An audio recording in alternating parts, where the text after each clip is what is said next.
Good evening, and welcome to the Positional Sports Talk Show, live streaming on Facebook Live, Twitch, and our Positional Sports Talk Show YouTube channel. We are a sports talk show made for the fans, from the perspective of fans, presented by lifelong sports fans. We will provide our opinions and positions on the hottest topics in sports. My name is Big Reg, and I'm joined this evening by my partners in crime. What's going on, Professor J? How you doing this evening, brother? Hey man, I'm blessed. Glad to see another day. Know we got a wonderful show tonight filled with so many nuggets of wisdom. I'm ready. Praise the Lord. Let's go. Absolutely, absolutely. We got my brother Ed in the building. What's going on, Ed? How you feeling? I feel blessed. I'm ready to go. I'm super excited about what we're going to do tonight. Honored, in fact. Let's do it. We're missing J3 and J Wills, but we hope to get both of them back soon. They will be back with us. But this evening, we have special guest, Mr. Robert Dorsey, and I will let Big Ed take it from here. So in recognition of Black History Month, I am extremely humbled and honored to introduce a man whom I respect beyond measure and have been fortunate to have many conversations about sports whenever we happen to connect. I can honestly say that I have never finished one of those conversations with this man without gaining significantly more knowledge than I could have ever possibly given to him. Quite frankly, I consider him a treasure and a perfect example of what it means to be a man and a true sports historian that we all should hold on tight to. Let me give you an example of what I'm talking about just based on his bio alone. In high school, he was a basketball and track star, a two-time Chester Montgomery County League champion.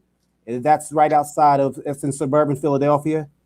He was all Chess Montgomery County second team champion. He was a captain in all Chess Mount first team and 15 all state in basketball. In track, listen to this, fellas. In track, he was a three-time 4x400 Chessmont team champion, a three-time 4x400 Penn Relays team champion. In '68, he broke the Chester Montgomery record in the 180-yard low hurdles. In '69, he was the first in the Chester Montgomery County Championship 100-yard dash. In '69, he was also the MVP male athlete at his high school, Henderson High School. In '69, he also received the Butch McDavid Award as the most outstanding male athlete in Chester County for his high school. College, even more impressive. Three-time Pennsylvania State Athletic Conference champion, PSAC Conference, team captain for the NCAA regional team that finished third, 23-5 in Coach John Chaney's first year as a college coach. Whew. He was the first team all PSAC and MVP of the Chaney Wolves in 1973. And again, like I mentioned, he played under the legendary Coach John Chaney while enrolled at Chaney State. After college, it didn't let up. Still impressive. Chaney University assistant coach for 5 years. Henderson High School assistant coach for 16 years. He was inducted into the Chaney University Sports Hall of Fame in '95, and he was a Chester County Sports Hall of Fame inductee in 2019. This man's resume speaks for itself. So without further ado, he's this Hall of Fame player and man, a champion in track basketball and life. He had the unique honor and opportunity to play under Hall of Fame and legendary Coach John Chaney. Post, let's give it up. A warm welcome for Mr. Robert Dorsey. Amen. Welcome. Thank you. Whew. I'm tired, Mr. Dorsey. I'm tired. That introduction alone has me tired. I mean, you're an impressive man, and we're very humbled and honored, truly humbled and honored to have you here with us tonight. So I'm thank honored you. to be here. Thank you. Okay, so let's go back to your high school years, Mr. Dorsey, and let's begin at Henderson High. Were there any obstacles at Henderson High as far as it relates to the Black athlete participation in team sports? In other words, was there like a quota system in place as far as how many Black athletes can play on a particular team? And before you answer that question, can you give us like the demographics of that high school that you went to? Well, I went to a predominantly white high school. I There was probably about 10% minorities. I can remember we only had 3 Hispanic kids in the school. The rest, the other percent were black, Wow. over 10%. Okay. Uh, I grew up in a pretty segregated town. I lived on the east side of Westchester, Pennsylvania, and when they said on the other side of the tracks, it was literally on the other side of the tracks. Okay. We had our own community center, which had a gym, indoor gym. We had an outside swimming pool, playground, big field, and that's basically where all the black people in town congregated because we were not allowed to go in the Y. Wow. The movie theater, we had to go in the balcony. I can remember that clearly. Uh, we were actually allowed in the stores. That wasn't a problem. But it was quite obvious growing up. When I first started playing Little League Baseball, I actually had to go home one day. I believe I was 9 or 10, because one of the adults called me a pickaninny. I had no idea what a pickaninny was. I don't either. So, well, I found out it's a little kid slave. Whoa. Whoa. So I went home and asked my dad. My dad was really upset. He came out to the game, and after he showed up, I didn't have any problems after that. But growing up playing in the little leagues, uh, and through junior high, it became quite obvious that there weren't going to be an all black team that I played on, even though a lot of the guys I grew up in the neighborhood or in town should have made a lot of those teams, but they never did. And then when I got to high school, my first team was a sophomore. It was half and half, and we lost the championship. The next year, we basically had almost the same roster. We had 4 white guys on the team and 8 black guys. Well, a week before the season started, the coach made a decision. I had a white coach. His name was Jack McCullen. He cut all the white players and elevated 2 guys from the JV team. We had an all-black team, which was the first all-black team Wow. that anybody had outside of Philadelphia.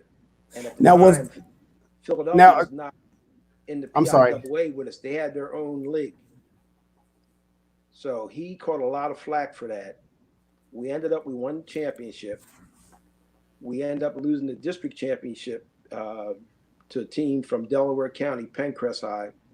The next year, he does the same thing. He picks an all-black team again. He catches a lot of flack again, but we win the championship, and things kind of died down. But it was really a quota system throughout the league in the area that not very few. We were the only team that had all black ball players, and that pertained to football, basketball. You had a lot of guys, black athletes, running track and field. They didn't cut anybody, so you always had a lot of kids running track and field that were black. Wow, interesting. So, because you grew up in a talent-rich area of Philadelphia area, right outside of Philadelphia, did your team ever face, as you mentioned, you were a predominantly black school? Team. Did your team ever face any did the teams and the white teams in Philadelphia or the Catholic leagues? Did they actually want to play you, or did they? I mean, how did that work out? How did that go? Well, we could never get a game with any of the teams in Philadelphia. We would play in Christmas tournaments, but there were other teams from the suburbs of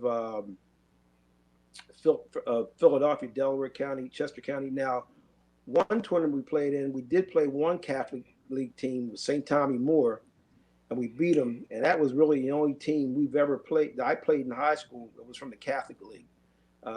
They just wouldn't schedule games with teams outside of Philadelphia. Okay. And some of the Catholic League teams were actually not in Philadelphia. They were in Montgomery County, Delaware County, Bucks County.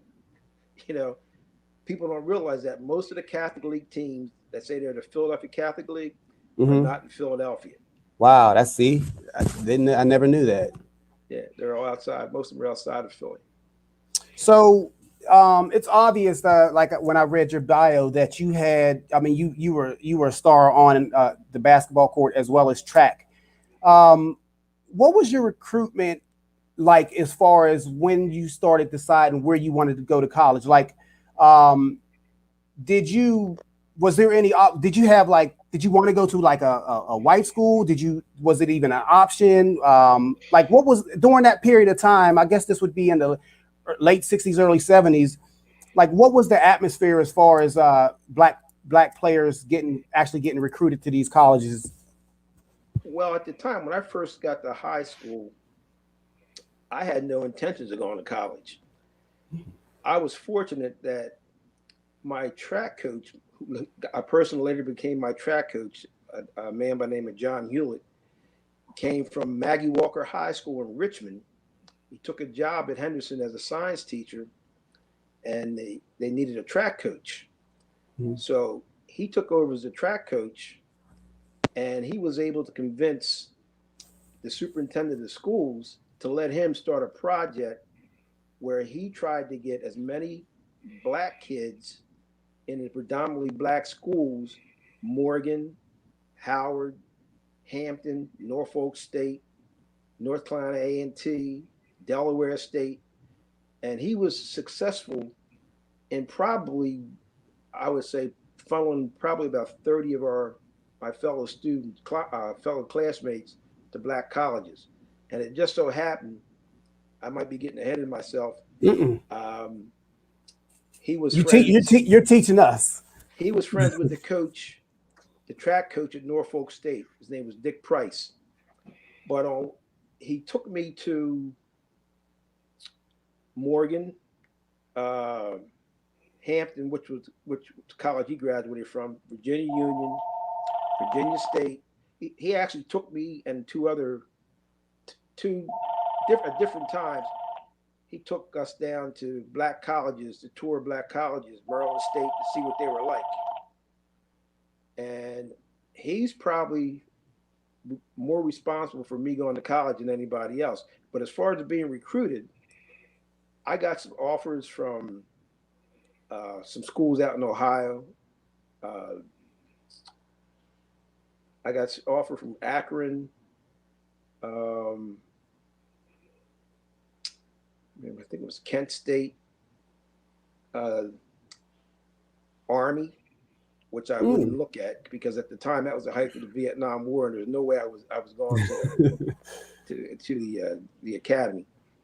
And locally, St. Joe's University, they offered me a partial scholarship, but nobody really offered me, a whole lot of scholarship money. And my parents weren't, we were getting by, but they didn't really have a lot of money. So it came down to, Norfolk State offered me a scholarship in both basketball and track.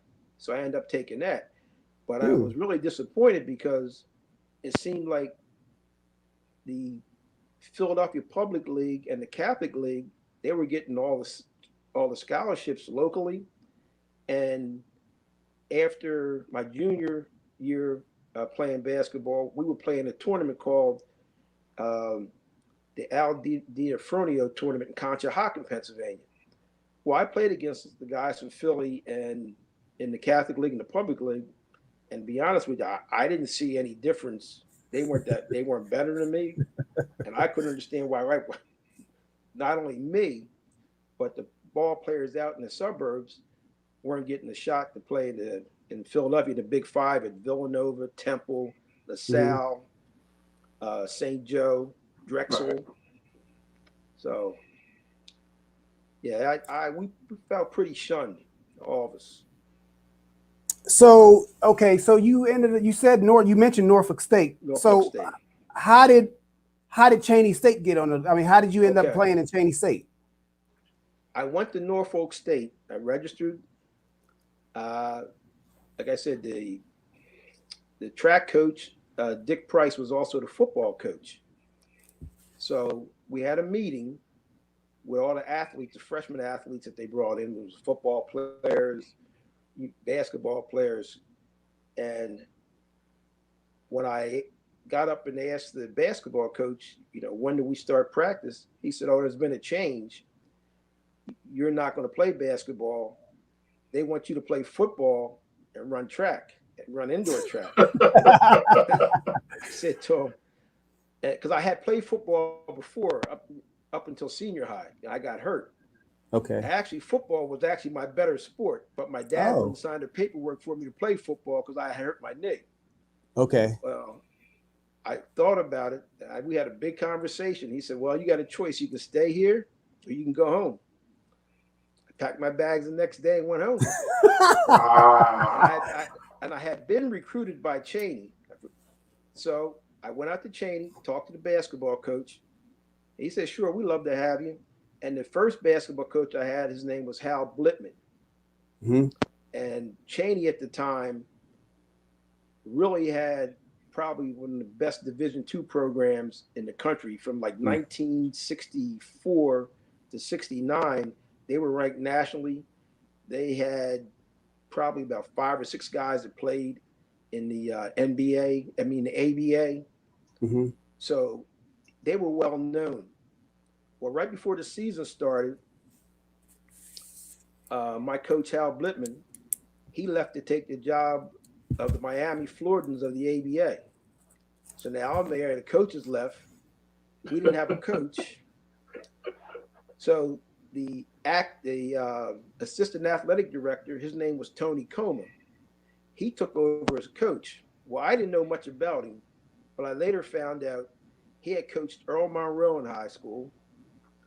He had coached in the Eastern Professional Basketball League, and he was really well known and had some really good ball players in Philadelphia, before he came to Chaney. Well, Coach Blitman had a more controlled, deliberate offense, whereas Coach Coma, his offense was like UNLV. It was a running Wolves, running Rebels. We averaged 80 points a game. Wow. He didn't care about playing defense. He just ran up and down the court and scored baskets.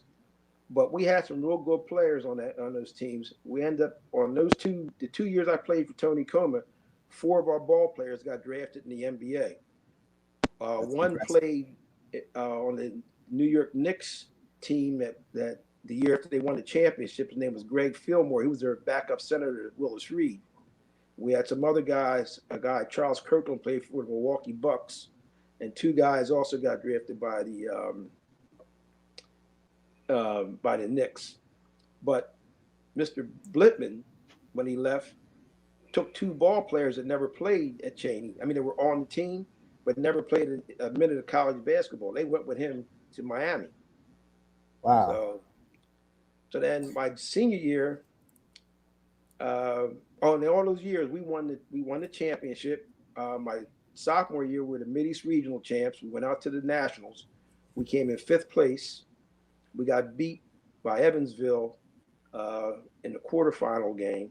That's Illinois, right? Yeah. Evansville, Illinois? Okay. And that's what the tournament was. Okay. It was a different format. But then my senior year, a week before school started, Coach Coma took a job with Cornell University and actually wanted me to come with him, me and the center. And I said, no, I got 1 more year at Chaney. I enjoy it here. I'm going to, finish out my year and graduate. So we didn't have a coach. And October 15th, if I don't know if you guys are aware of it, is always the first day of basketball. Right. Well, Coach Chaney showed up and they hired him. I had no idea who this man was. We had a meeting and we had 3 ball players returning from the previous year. So he had a tryout. We had about 60 guys come in the gym. And I'm figuring to myself, we're not going to win nothing. He has to pick 7 or 8 guys from a bunch of guys he doesn't know about. Well, in the first half hour, he eliminated about half of them because he ran everybody in the gym nonstop for a half hour. He asked the guys, who's tired? And these guys were stupid enough to raise their hand. He said, all right, all you guys are done, out. And Wow. he eliminated half of them in one day. So, Mr. Dorsey, since we're on the your Chaney University years, can you explain, or do you recall the first time or first conversation you actually had with Coach Chaney? Yeah, it was interesting. To say the least. Basically, he came in and said, "We're going to do things different. We're going to play defense as number one. We're not going to turn the ball over, and we'll go from there." And I'm looking around; it's only me, another guard in the center, and I figure, who's going to do all this? Ball players. But he picked the team, and it started out a little rough. We lost the first 2 games, and then after that, things start clicking. We won the championship again. We were actually picked to finish 6th or 7th. And we won the championship. We got beat by Akron in the Mideast Regionals. So we ended up coming in, we came in 3rd place. But during that time, he devised what I call financially, he figured out a way for the university to make money and support their athletic program. Because I don't know if you're aware, our football team was one of the worst. We had one of the worst football programs in the country. Matter of fact, we were actually, before they dropped football a couple of years ago, we were number 1 in losses. The only team that was ahead of us at one time was Bowie State. So down our neck of the woods. Yeah. So what he did, we were playing. We have 14 teams in our conference. We have an East and a West conference in the PSAC. We would play 8 home games, maybe play another home. We played at the most 10 home games. Well, they would schedule games with teams like Eastern Michigan, Murray State, Rider, Loyola Chicago. And the reason they did that, we would get half the gate. Well, that money supported the rest of the athletic program. Mm-hmm. But the only problem was they took us for granted. We went out to all these schools that had these big arenas, and we beat them. They wouldn't play us again.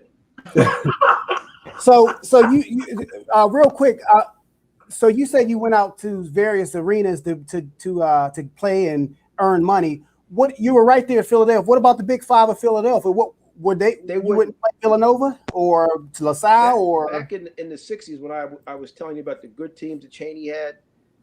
They made a mistake and scrimmaged Villanova one time.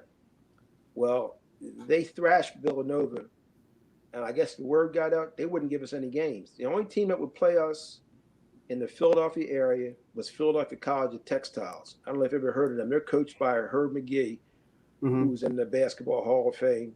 They mm-hmm. actually won the Division II National Championship in 1969. Oh, so okay. He wasn't afraid to play anybody. But the other schools, they would play Westchester University, they would play Widener, they would play everybody else, but they wouldn't play. They wouldn't give Chaney a game. Now we would play down at the Palestra, but we would either play Lincoln University or Philadelphia Textile. I think a couple of times we played Rider University, Farley mm-hmm. Dickerson, but none of the Big 5 schools would give us any games. To this day, they've never given us any games.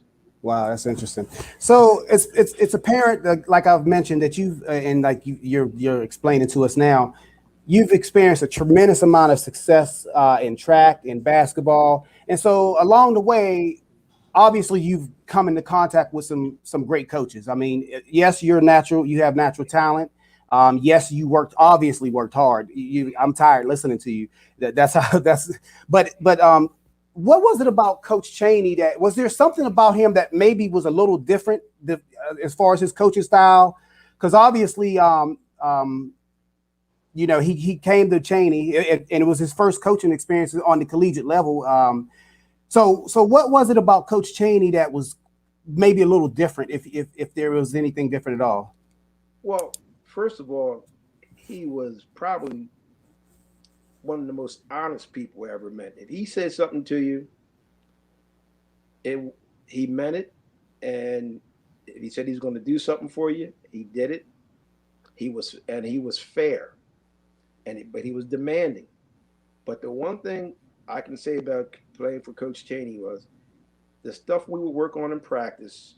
We were prepared for whatever type of defenses, offenses they threw at us. He was just the best coach I've ever had. Detail and knowledge. I really learned more in 1 year of basketball playing for him as a senior, and then coaching with him.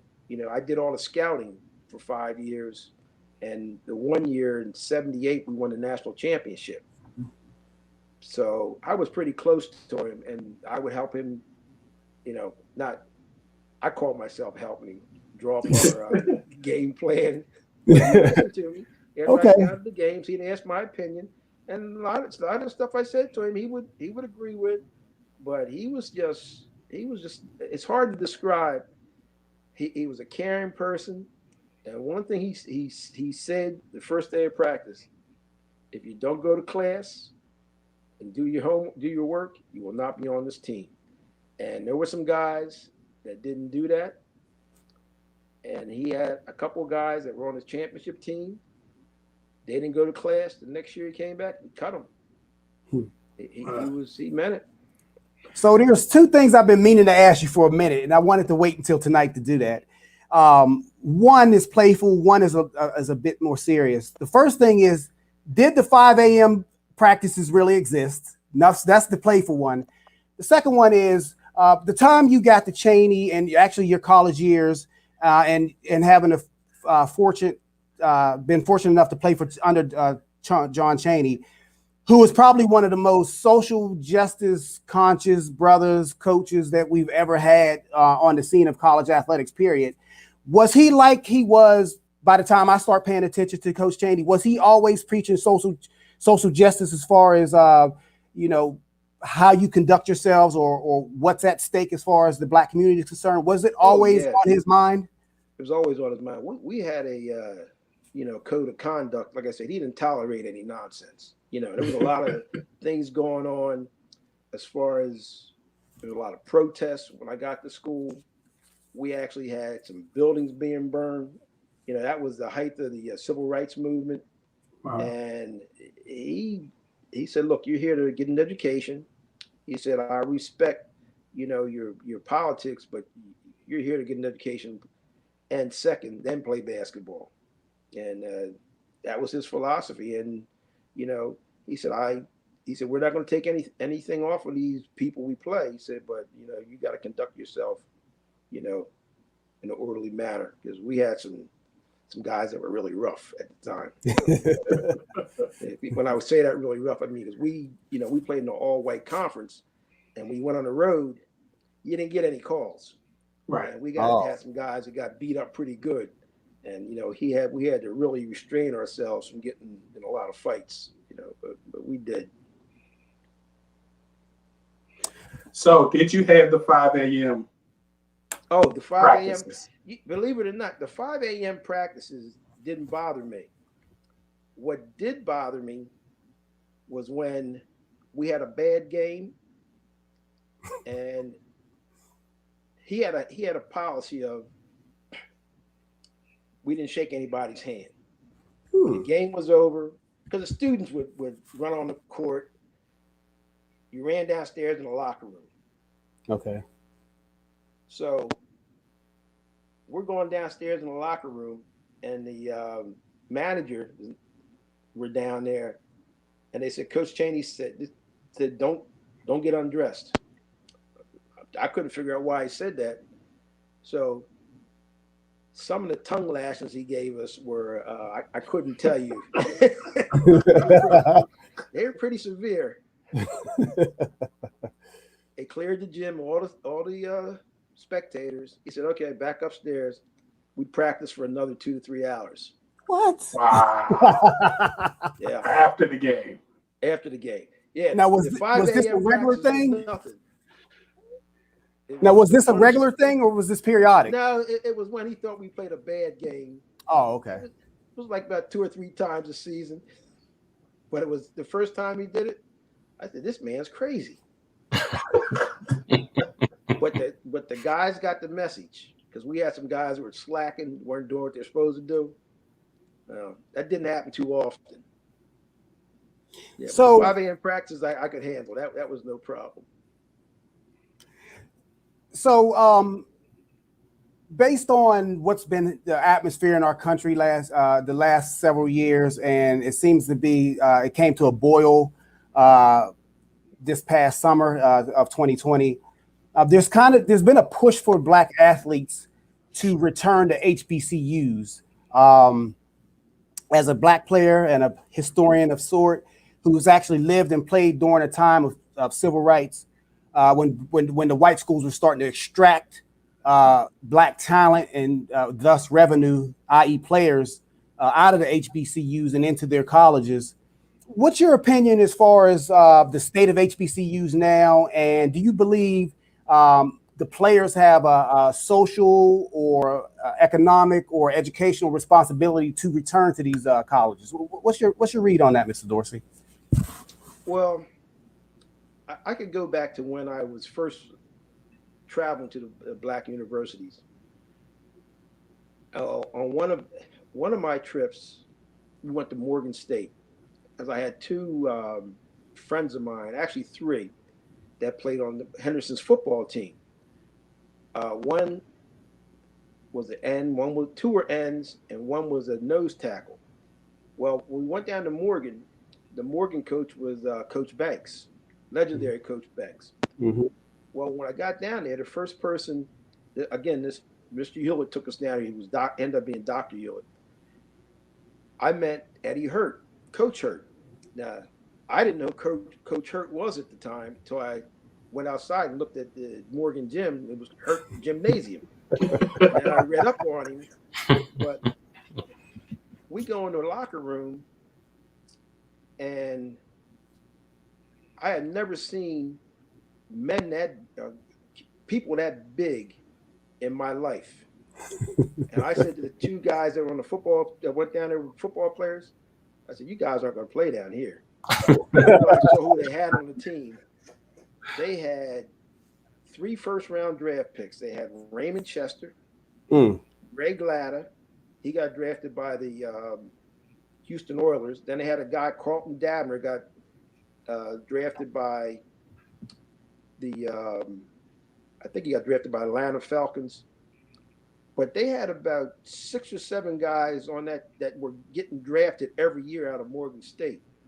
You know, and what happened was, I blame it on USC.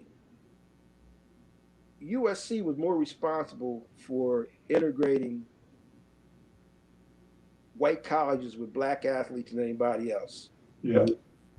When they went down to Alabama and beat the crap out of Bear Bryant's team, that changed everything.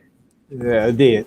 And it had a rippling down effect where in our conference, which, like I said, Chaney was the only Black team, predominantly Black team college in their conference. Well, they started recruiting the kids. We were getting out of Philadelphia, Chester, Pennsylvania, the suburbs. These schools across the state of Pennsylvania start recruiting those kids. And one thing they were able to do that we couldn't do, you know, because of finances, they were giving them full rides. Mm-hmm. So that was the beginning of all these Black players going to most of these white schools. And then it's hard for the Black colleges because of the alumni. You know, a lot of these schools have to survive off the alumni giving back money. A few schools don't. Howard doesn't. Hampton, Morgan's in pretty good shape. But a lot of these other Black schools, they're on the fringes of closing down. Mm-hmm. You know, it's a shame, but I wouldn't. If I had to change anything, I still go back to Black college. I had a wonderful experience. My wife, Edward knows, she's a graduate of Hampton. My daughter's a graduate of Chaney. One of my daughters. I met more friends for life there. The experience I could never pay them back enough for that I had there. So does it make you feel good to see that we're starting to see some more high profile black athletes who are now starting to say that at least going to consider HBCU over some of the bigger name schools? And then you have the situation with Deion Sanders. Deion Sanders going to Jackson State. Going to Jackson State. He's got a top 20 recruiting class this year. So well, the football coach at I don't know if you ever heard of Billy Joe. He was the football coach at Chaney. He ended up being the football coach at Florida A&M for quite a while. But he always sends me information about what's going on with the black colleges, and that's one of the things he says. We need to get these black athletes to go back to the black colleges and support them. But it comes down to money. That's what it is. Yeah, it really comes down to money. I was disappointed to see that Hampton left the MEAC and went to the Big South, and I think North Carolina A&T is going to do that too.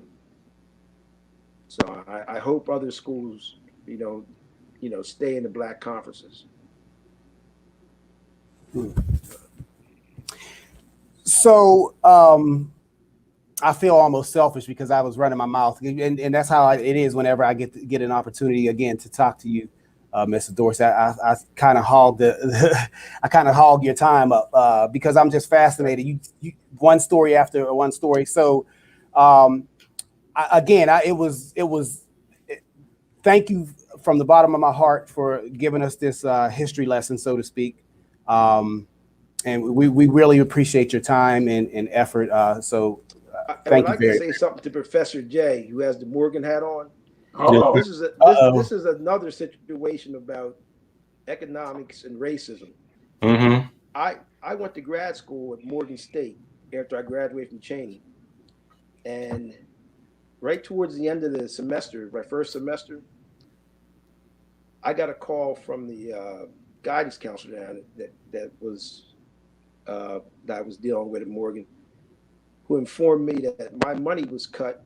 I didn't have any more money because Ronald Reagan cut all the money to a lot of black colleges. So my scholarship went by the wayside. I had to return home. Wow. I mean, that's definitely a great history lesson. If Ed is done dominating the conversation, I got a couple of questions for you myself. Is that all right, Ed? Am I good? I'm back. I'm done. Man. It's you. All right. So a couple of weeks ago, we did a tribute to the legendary Coach Chaney, and one of the things that surfaced that I wanted to bring to the forefront is the connection, the obvious connection between he and Coach John Thompson. I'm definitely proud of Coach John Thompson because I matriculated at the same high school he did, in Archbishop Carroll High School, where he won championships there, and then went on to his great success, in college and in the pros. With their main push for Prop 42 and 44, I believe it was, what impact do you believe that took on players of your time? Well, it was a little bit after your time, but what impact do you think that it had on players moving forward to really, because you said it, Coach Chaney really valued education, and so did Coach Thompson. How did you as a player really take that and run with it in the classroom? And then as you matriculated at other schools with your education, how did you in turn influence other people to put education first, even though you were very skilled as an athlete? Well, what he always stressed was a lot of those tests were biased, mm-hmm. and that they shouldn't be given to inner city kids. And that Proposition 48 was one of the main reasons why kids could not get into college, that everybody deserved a chance. And that's why he pushed to eliminate that. And he was one of the few coaches, like John Thompson, that would give those kids a chance. And Once he got him in school, then he could help them out. Then he could get them to get their grades up.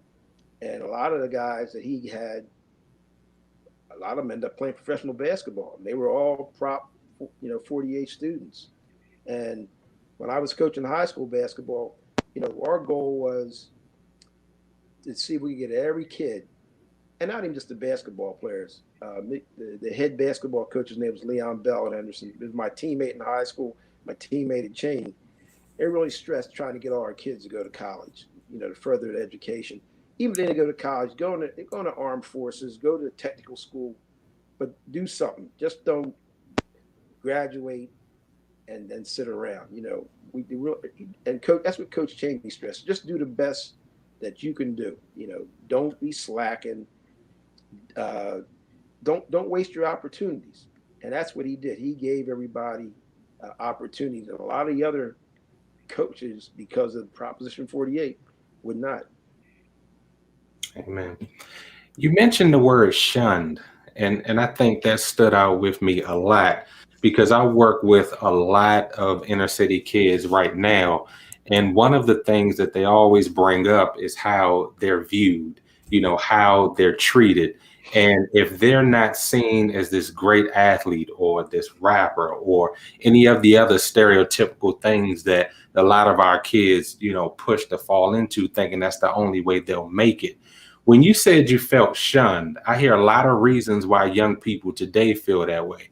But was feeling shunned more than just your ability to play, or did it have to come into skin color because you were during the civil rights time? Did you feel that you guys were slighted because of the color of your skin? Like, talk a little bit more about your feeling as a Black athlete during that time at the height of the civil rights movement and how you had to deal with that on and off the court. Well, when I was in junior high, I started to notice that when I tried out for the basketball team, and I played football, basketball, and ran track. Track really wasn't a problem because that was either you're good, you beat the guy running, or you don't beat him running. Mm-hmm. But when they picked the teams, there were guys that I knew should have made some of these teams, and it was obvious they didn't pick them because they were Black. And you just had to do better, work harder to either not only make the teams, but to start. And then I had two brothers, I'm going to go back a little bit, that were about 4 years behind me. They said the guidance counselors in the high school told them the best thing you guys can do is either go into service or get a job. Nobody tried to push them to go to college or further education.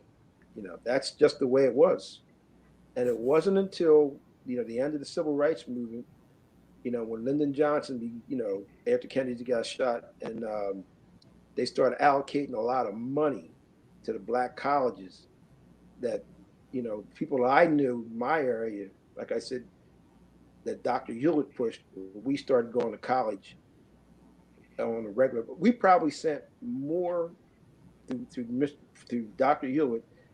In the 3 years I was at Henderson, we probably sent more kids, he did, to Black colleges than from 1950 to 1970 combined in the Westchester area of Black student athletes going to college. I looked it up one time. I could only count maybe about 8, 9 athletes from 1950 to 67 that actually went to college. They just wouldn't push the athletes to go to college. Wow. That's just the way it was. It's a shame because we still see that going on today. Yeah. It just breaks my heart. It really does. See, my wife, Edward knows my wife. My wife taught and Phil another form of discrimination. My wife graduated from Hampton. She couldn't get a job with a local school district in the area. She had to drive an hour plus every day and teach in Philadelphia. She taught in Philadelphia for 30-some years. So I would get firsthand about how she was trying to help the kids. And she actually had a couple students that she taught at a school in South Philadelphia, their middle school. That was a feeder school for Southern High School. And she had a couple pros, Mark Jackson. Wow. That's all right. She had contact with the Morris twins. Wow. They ended up going to a charter school, but she had a lot of kids come through her junior high and end up going in the pros. Wow. I have one more question for you. You mentioned twice that your high school, you were the only all-black team in high school, and then you mentioned a couple of times that you were the only primarily black team for college. I know you said that you had to deal with some people trying to be a little extra physical during the games. How was it playing at those other venues as far as the crowd? Ooh, you had to put cotton in your ears. They called us everything you could think of. And Wow. I remember Coach Chaney saying, they can call us whatever they want. We're going to run the score up every chance we get. And that's what we paid them back. When we got a chance to beat them, run them in the ground, that's what we did. Yeah. And usually by halftime, all that noise stopped. Oh, yeah. Yeah, but it was interesting. All right, I got one more. I'm sorry. I said I wouldn't ask any more questions. I'm going to ask one more question.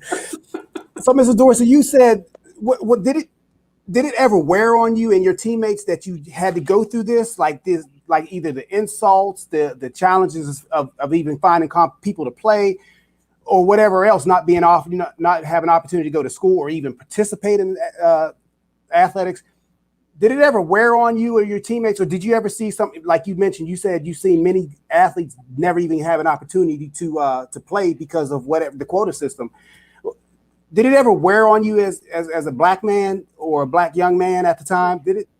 Well, no. It actually brought our teammates closer together, and I hate to say this, but I was kind of used to it. In high school, I went to one of the schools. I think we played Boyertown High School, and before the games, we're warming up. They threw black jelly beans on the court at us. Wow. So it wasn't anything that I wasn't used to. Okay. The only thing that did concern me, though, some of the schools we played against in the state, they were pretty hostile, and we had to worry about getting out of town.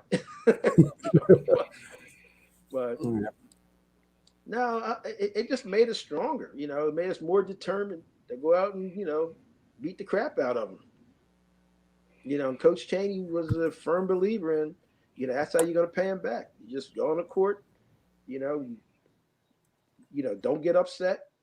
Just take it out on him in the court. That's what we did. Well, I want to thank you for your time. One, for agreeing to come on, but I also want to thank you for paying back or paying forward. Yes, sir. Because I'm sure with your education, you could have done other things besides being an assistant basketball coach and reaching back to help the youth coming behind you. So thank you so much for doing that, because if more of us did that, we would be in better position than we are now. So I greatly appreciate that. Professor Jay? I hope some of my teammates are listening, because I like to thank them, especially the guys that I went through high school with, Leon Bell, Chuck Glasgow, Mike Gallimore, Gary Jones, Alan Nash, Tim Patton, and the guys at Chaney, Buff Kirkland, Eddie Swain, John Clifton, Leroy Eldridge, Antoine Harrison, Bill Allen. Trying to think who else. I didn't want to miss anybody. If I did, I'm sorry. Well, you can come on anytime you want. You just let us know. Yes, sir. If you miss anybody tonight, you just let us know. We get you back on. And if they missed the show, they can come check us out. They can go on our Facebook page or YouTube page and be up. Now that I know you're on, I'll log in and listen. We appreciate that. Definitely. We definitely appreciate that. You guys, God be with you and stay safe with this pandemic. God bless you. Thank you.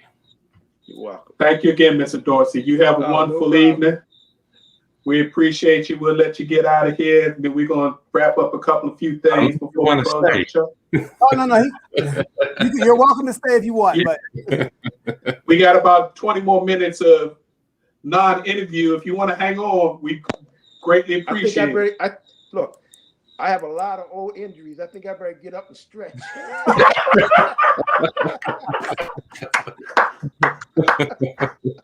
I'm going to turn off. Amen to that. Take it easy. All right. Thank you, sir. You have a wonderful evening. Be safe with you and your family. I'll see you this weekend. I'll be down this weekend. Oh, okay. Bye-bye. All right. Bye-bye. Thank you.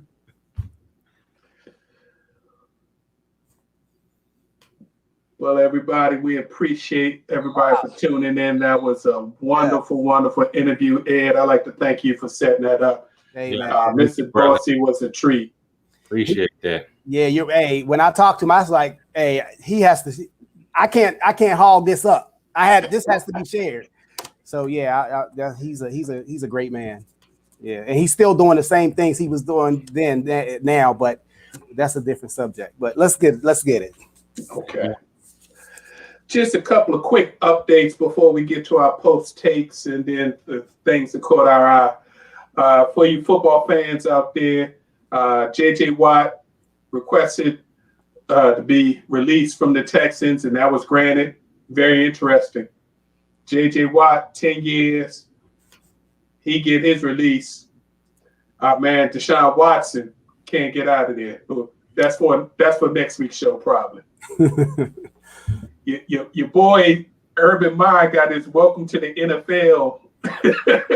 What was he thinking? Situation. So for y'all that didn't hear, he tried to hire former Iowa head strength coach Chris Doyle, who was fired, or not fired. He was bought out because of more than 50 athletes accusing him of treating black players at Iowa differently than the white players and bullying. But Urban Meyer said he thought he could just get in front of the cameras and said, I vetted him, so it's good. I know him for 20 years. So he's going to have some interesting questions he's going to have to answer to some of those football players he getting ready to coach that make millions of dollars and saying what you're thinking about NFL. For you Pittsburgh fans. I don't know any of those. Sad to say, the Pouncey twins announced their retirement over the weekend. Center Marquise for the Steelers and his brother Mike, who finished with the Chargers. So two great brothers that held their own, both all-pro centers doing their thing. Broke Ben's hot. He don't even know if he want to play anymore. Yeah, for real. But I real quick, I know, just to say something about Marquise, I think it was an admirable thing that he did as far as he admitted why he quit. He walked away. He didn't necessarily quit. He said that I just don't feel like doing the things necessary that I need to do to compete at the highest level. He left $6.5 million on the table, and there was no chance of him getting cut or asking for a reduction in salary. So, hey, congratulations. Thanks, Marquise. And the NFL QB carousel continues. It seems like next up will be Mr. Wentz. It sounds like they're finally going to make a move in the next couple of days. Yeah, I'm hearing Indianapolis is heating up. Yeah, I hear Indy and Chicago are the final two. I don't know why anybody wants to do, but that's on them. They want that Matthew Stafford deal. Yeah, that ain't happening. So Philly's coming off of that Matthew Stafford price, and they're hoping that they can get a one and maybe another player or another draft pick and move that big $130 million contract off their books. Right. The biggest news in the NBA is Anthony Davis. Whoa. And what they're calling a strained calf and tendinosis, not tendinitis, tendinosis of the Achilles tendon. And all I can say about that, Doesn't that sound eerily similar to what they was talking about KD 2 years ago Yeah, before he ruptured his Achilles? sure does. The difference is, I think, with hindsight is 2020, and I just shut him down. Just shut him. You won a championship last year. It's not worth it long term. Just shut it down. I wouldn't even risk it. If he returns in June, it's February, March, April, May, June. 4 months from now, 5 months from now, maybe. It's just not worth it. Because LeBron ain't got years to waste shutting AD down. So they shut LeBron down too then. But look at it like this. I'm gonna answer that. That's a very interesting point, Professor J. But if you think about it, yeah, LeBron doesn't have that much time left. But if if they shut Anthony Davis down, LeBron has at least 2 more years. Say one more. Let's say 1 more year. If Anthony Davis ruptures his Achilles, that's a 1.5, 2-year injury. I'm talking about to full dominance the way he is now. So just shut it down now, because if you don't shut it down, then you might miss that window that you had with LeBron. Yeah. But look, if anybody could cry about load management, it'd be LeBron. Who would mess with him if he says load management? Right. Nobody. That's true. Well, I got an idea for the Lakers. Andre Drummond. Oh, yeah, he is on the block, isn't he? But do they have the assets to get him? I don't think it'll take a whole bunch of assets. If they get in the Andre's ear, just like they got the AD's ear, and tell Andre to act up, hold out. No, he got to act out. Just hold out. Say he's not going to accept the trade because his contract expires into this year. Oh, so he's on an expiring contract. So just tell him to hold out and allow them to buy him out. Then he can select the place. Then go to LA and go win a ring. Now I know they've proven to be a gangster too. And I know they've shut him down. They're not really playing him right now because they're not playing him at all because they are going to trade him. So look for that shortly. Yeah, you see Draymond Green blowing up over that last night. Cussing everybody out. Some of the points Draymond was making were very valid. Yeah, absolutely. If an NBA player decided, look, I think we need to trade me, so I'm not going to play. I'm going to try to protect myself. He get killed. And I think he was more talking about the media and the fans more than he was talking about the teams. Mm-hmm. Yeah. But a team decides, they didn't even have the discussion with Drummond. They just came tap him on the shoulder and say, hey, go ahead back into the locker room and change out. We're not going to play you anymore. Right. This man is averaging 17 and 14. It ain't like you're talking about a bum. So, I mean, that's what Draymond was pissed about. You have a man that's working hard, doing everything he's supposed to do for the team, and you're going to treat him like that? At least Blake Griffin, who's going through the same thing with Detroit, at least they told Blake, okay, we're not going to play. We're going to work this out. Stay home. Just tell him to stay home. Yeah. Agreed. Well, it's interesting. The NBA is probably the highest paid league in the United States as far as per capita, and they're still treated like cattle. It's still an owner player relationship. It sucks, but that Dr. Edwards book, I already started reading it. You getting in there, boy. And a PSA for the NBA fans, Atlanta Mayor Keisha Lance Bottoms put out a public statement telling all fans, stay away from Atlanta. They are not going to be having a regular All-Star game. What the NBA is still planning, I still don't understand why, but they're saying they're going to do this All-Star game on March 6th. She's telling people, don't come to Atlanta because there won't be any parties. You won't be allowed in the arena. They're shutting all that down. So hopefully people listen, try to stay safe. Mm-hmm. All right, Professor, you ready for your post takes? Yeah. It's a little more Black history. I was hoping Mr. Dorsey stayed on here because I had some good nuggets. He would have, man. He tied into some of them. But really, he did right in my the head is itching. I'm wearing another school. I got to put my now I'm ready. Let's represent. Right. Morehouse. Right. All right. So here's the post takes for tonight. True Black history in sports. Again, just like I told everyone, I'm going to do this until the end of the month because there are some great nuggets that are little known that people don't tap onto. All right, so here we go.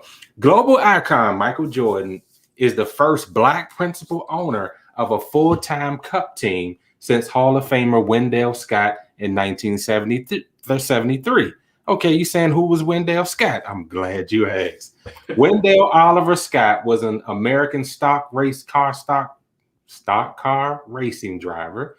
He was one of the first African-American drivers in NASCAR and the first African-American to win a race in the Grand National Series, NASCAR's highest level.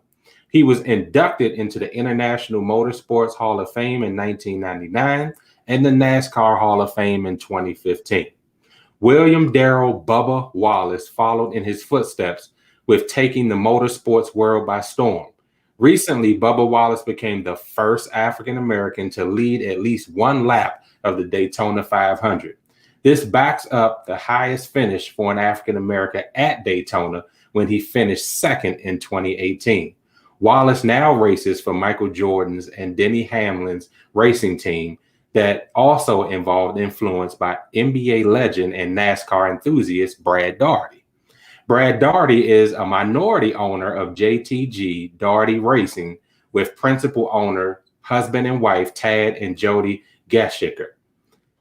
See that history right there? Tied it all together. It's beautiful, isn't it? All right, next we got Curt Flood. Y'all might know his name. Some of y'all might not. When traded to the Philadelphia Phillies during the 1969 season, Curt Flood refused to report to the team. He felt so disrespected by his own organization because the Cardinals sent second-level personnel to inform him of the trade that he was willing to forfeit his $100,000 contract in order to become a free agent. This case and this fight went all the way to the Supreme Court. By taking a stand for what he believed in, the MLB implemented the 10-5 rule, which allows any player with 10 years of MLB service, the last 5 with the same team, to veto any trade. Although true free agency wasn't granted to players until years later, Flood took a stand and sacrificed his career so that today's ball players could make millions that they do. And that's a key point, Professor. He sacrificed his career. Right. He was blackballed from baseball after doing this. Yeah, that's right. And does that sound like a few that we have today? Because only a few are willing to do it. Colin Kaepernick reigns real loud right now. All right, next one. No list of Black athletes that changed the world will be complete without the Texas Western college basketball team of 1966. This is why I wanted Mr. Dorsey to stay on. Players Bobby Joe Hill, Orson Artis, Willie Worsley, Willie Cager, Neville Shedd, Harry Flournoy, and David Lattin. Prior to that season, no major college basketball team had ever had 5 African-American players start in their lineup. But that unheard of squad pulled off a miracle year that ended with them beating Kentucky, Blue Blood Kentucky, 72-65 in the national championship game. And get this, it was at University of Maryland's Cole Fieldhouse in College Park, Maryland. Bet you a lot of people didn't know that. Did not. Yeah. All right, next is some history that my co-hosts already know. And he mentioned this on September 12th, 1970, Alabama faced USC, University of Southern California. But the game was much more than just 2 teams squaring off. It was because it was between the all-white Crimson Tide and an integrated Trojan squad. In the end, Southern Cal won by a score of 42-21. After this historic match, Alabama and many other teams in the South decided to start integrating their own college football teams. How about that, y'all? Yep, Bear Bryant said, We will not have this happen again. Give me some of those players, and became the first SEC team to integrate. That's right. And finally, can you guess who the first Olympic gold medalist and Super Bowl champion is? And Mr. Dorsey probably knew this. Great history, but wrong team. Bullet Bob Hayes was a blazing wide receiver on the Dallas Cowboys Super Bowl VI championship team.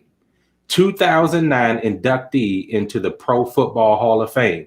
Bullet Bob Hayes was a gold medalist in the 100 meters in the 1964 Olympics in Tokyo. So I just fed you guys a lot of great Black history in sports. Take it and run with it. All right. Back to you, Big Reg. Appreciate that, Professor. Appreciate that. Just a couple of things that caught our eye. A few things caught our eye. Got to give a congrats out to Kamaru Usman for his third-round knockout of Gilbert Burns to retain his UFC welterweight title. For you UFC fans out there, it was a good fight for about a round and a half. Mm-hmm. Usman actually got rocked in the first round, got himself together, then started putting that jab, then switched to southpaw. It's all over from there. Yeah. For you boxing fans, Richard Comey, who Teofimo Lopez won his first belt from, bounced back with a knockout of Jackson Martinez. So that puts him back in a lightweight title contention. Joseph Jojo Diaz, I don't know what's up with these boxers. He lost his belt on the scale the night before the fight. Didn't make weight. And then had to struggle to get a draw against clearly overmatched opponent. So if you can't make weight, why are you boxing? Right. As they say, you can't play boxing. You either all in or you're not. Okay. Bye. And last for you boxing fans, Josh Warrington, who was a potential flyweight title contender from the UK, had his first fight in over 15 months because of COVID and a bunch of other things, and got knocked out in his own home arena by little-known Mauricio Lore of Mexico, and it wasn't pretty. He hurt him in the third round and finished him in the fifth. So, great fight. That brings us to this Saturday, WBC super featherweight title. Miguel Berchelt fights Oscar Valdez. This is round 2 for these guys. They went toe-to-toe before. It was one of the Fight of the Year contenders. So check that out Saturday's ESPN Top Rank. And we can't forget the queens of tennis. Serena is doing her thing. She made it to the semifinals. Unfortunately, she has to play one of the future queens, maybe even the present queen now, Naomi Osaka. They both meet tomorrow night on ESPN, so check that out. One of them will make the finals. Also got to give a shout out to Novak Djokovic, who made another semifinals, and Rafael Nadal gets his shot at the finals tonight. And last but not least, congrats to Michael McDowell for winning the Indy 500, his first win in 358 starts. He was a lifelong middle of the pack guy, but due to some crashes, some crazy things that happened, and that final lap was crazy. But Mr. McDowell, congratulations for winning the Indianapolis 500 for your first victory. Wow. Yeah. That was an amazing crash at the end. I mean, he'll take it, I'm sure. But man, that was big. What you have to ask you, their tennis match is early in the morning, our time though, right? I don't think they set the time for their match yet. At least I didn't see it before we came on. I believe it probably will be on. I'm hoping that they will put them at 9 o'clock.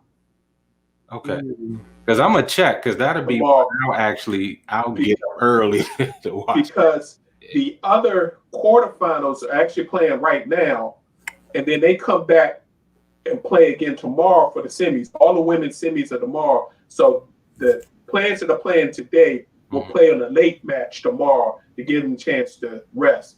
Okay. So hopefully Serena and Naomi should be at 9 o'clock. Okay. But if not, set your DVRs, check it out, and get up. Because whoever wins that has a good shot of winning the title. Yep. All right, fellas, it's time for us to get out of here. Another week. A great show again. Thank you to Mr. Dorsey. I really appreciate it. Sitting back and listening to a wise man share his story. Just that's always great. And enjoyed it thoroughly. Yeah. All right, Professor, it's time for our final post. Why don't you kick us off, sir? All right, so prayers, warm wishes, and shout outs to Ariel Young and her family. She is the young lady that was involved in the crash that was caused by Chiefs assistant coach and son of head coach Andy Reid, Britt Reid. She actually woke up from her coma today. That's good news. So I am so thankful. This beautiful 5-year-old angel is now able to open her eyes, smile, interact with her folks. You know, she still has, some healing to do, of course, but just coming out of that coma after 11 days, that is proof that prayer works. And we just have to continue to pray for her improvement, her recovery, as well as the emotions of the family that have been through a lot. And then I got to say, we got to pray over Mr. Reid as well, because even though he may have come back and he was under the influence, we still need to pray over his life as well. So I just wanted to announce that in case people didn't know that the beautiful little girl, Ariel Young, has come out of her coma. Appreciate that update. Definitely appreciate that update. What you got for us, Ed? Well, I have more of the same. Obviously, I want everybody to continue to be diligent as far as keeping yourself and the people you care about and even strangers safe as far as the COVID-19 issue is concerned.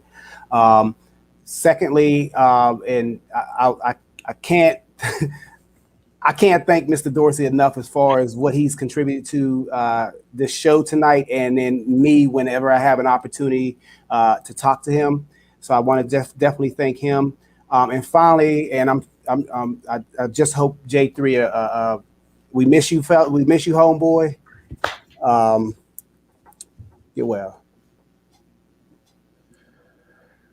And I'd just like to say melancholy RIP to the former NFL wide receiver, Vincent Jackson, who unfortunately at the age of 38 was found yesterday in a hotel room deceased. And that leads me to family. This pandemic has been rough on all of us. We're still going through it. Reach out and check in on your friends and family. We know people are going through things, and it may not be COVID that they're dealing with, but it could be stress. It could be something else that's going on. Just reach out and touch base. Sometimes people are just lonely. So just take a few minutes each week, just touch base with people just to check in and make sure they're doing all right. Amen. All right. We'd like to thank you all for tuning in and listening. We appreciate your time and opportunity to share our positional sports with you. We're here each and every Tuesday, 7 p.m.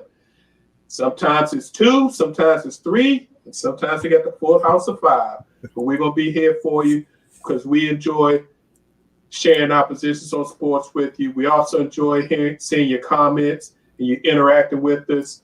So you can check out the show live each and every Tuesday, 7 p.m. If you can't catch it live, you can also check us out, our Facebook page at Positions on Sports, our YouTube channel, Positions on Sports Talk Show.